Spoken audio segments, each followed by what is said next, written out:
Lumen Point. Let's begin the breakdown. In 2026, Formula One is heading for its most radical reinvention, maybe ever. The cars, the engines, even the way the drivers race, it's all about to be completely transformed. Now, this isn't just a simple rules update. It's a huge, high-stakes experiment to redefine the entire future of motorsport. And okay, let's just dive right in with that absolutely startling piece of feedback from the world champion himself. Downshifting while flat out on a straight? I mean, that goes against every single instinct a racing driver has.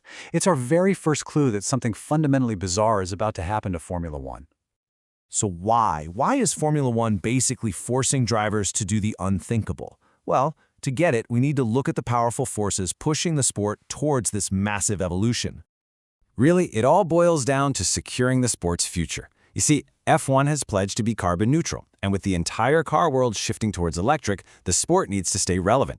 So this whole overhaul is designed to create a tech package that's just irresistible to huge manufacturers like Ford and GM, proving that advanced hybrid tech still has a really vital role to play. Okay, so now let's get into the technical core of this revolution, the complete re-engineering of the Formula One power unit. And this chart just illustrates the change perfectly. Right now, the electric system is basically just a helper, right? It provides only about 18% of the power. But in 2026, F1 is mandating a perfect 50-50 split. The battery is going to be just as important as the combustion engine. And to get to that 50-50 split, they're significantly cutting the internal combustion engine's power, while at the same time boosting the electric motor's output by nearly 3 times. As you can see, this is not a minor tweak. It's a complete structural overhaul of what powers an F1 car. And here's what that really means for the drivers. To feed that massively powerful electric motor, the cars are going to have to harvest 8.5 megajoules of energy every single lap. That's over 4 times more than they do today. It forces a complete rethink of how you even drive the car. So, what does all this new technology and crazy energy management actually mean for the action we're all going to see on the track? Well, let's look back at today's F1 for a second. Back in 2018, Daniel Ricciardo's hybrid system failed early in the Monaco Grand Prix. He lost about 20% of his power, but through just sheer brilliance, he managed to hold on and somehow win the race. It was this incredible act of survival. But in 2026, forget about it. That kind of heroism will be impossible. If your electric system fails, you lose half your total power. Your race is just over. Instantly. It's no longer about skill and adaptation, it's about the sheer survival of the hardware. Overtaking is also getting completely reimagined. The simple DRS flap that we all know, it's gone, and it's being replaced by a new tactical tool called manual override. So the strategy is pretty simple, but the execution is everything. You get close enough to the car ahead and you unlock a finite boost of extra battery power. But you have to choose your moment wisely. If you deploy it too early, you're just going to be a sitting duck. It basically turns overtaking into a high-speed chess match. This constant need to recharge the battery is going to lead to even more strange driving techniques. With a key part of the old hybrid system gone, drivers are going to have to find new ways to generate electricity. So you can expect to see them revving the engine hard at really unusual times, not to go faster, but just to turn it into a power generator.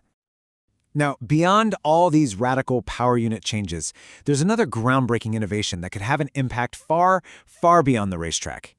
From 2026, F1 cars will run on 100% sustainable synthetic fuel made from non-fossil sources. Now, why does this matter? Because there are over 1 billion combustion cars on the road today. If F1 can pioneer a clean drop-in fuel, it could change a lot more than just racing. It could actually change the world. So with such a massive reset, the crucial question is this: who is going to get it right, and what will that first season actually look like? You know, history gives us a pretty good clue. The last time the engines changed this dramatically, back in 2014, the number of mechanical retirements literally doubled. So you should probably expect the 2026 season to begin with a similar war of attrition, as teams just wrestle with this brand new, unreliable technology. And these are the manufacturers battling to solve this incredibly complex puzzle first. You've got established giants like Mercedes and Ferrari, and newcomers like Red Bull Ford. The race for 2026 has already been running for years behind the closed doors of these factories. And the stakes just could not be higher.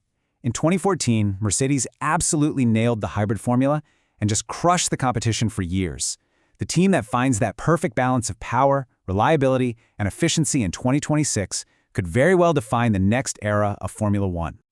So ultimately, this isn't just a technical update. It's a fundamental redefinition of what a Formula One car even is. Some people are going to love it, some are going to hate it, but one thing is absolutely certain. The battle for the future of motorsport begins now. Fuel your curiosity, subscribe for the explanation, stay for the knowledge.